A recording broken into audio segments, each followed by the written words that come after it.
Living under the weight of overwhelming debt is as much a spiritual issue as it is an issue of economics. Markets crash and credit limits stretch as our consumer-driven culture continues to encourage overspending.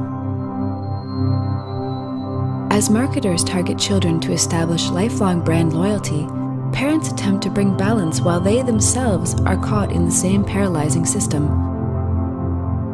But for disciples of Jesus, there is another way.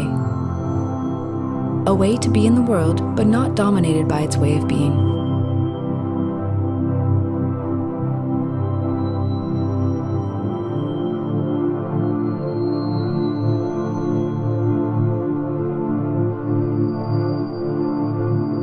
John Wesley, aware of the dangers of overconsumption, takes the words of Jesus and suggests that we save all we can, or put in another way, live simply. For the Christian, living simply is an orientation of the heart.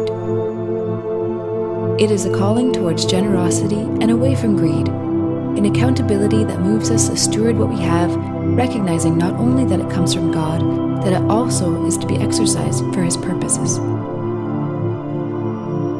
In a world where people feel like commodities themselves, used up and worn out, how timely is God's good news that He was made a better way, a way where we can trust Him to provide for our needs, free of the worry of having to make it on our own.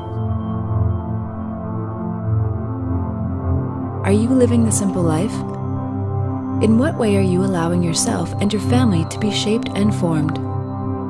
If a life lived in obedience to Jesus calls us to a new way of being in the world, in what ways is your life still dominated by the old ways of being?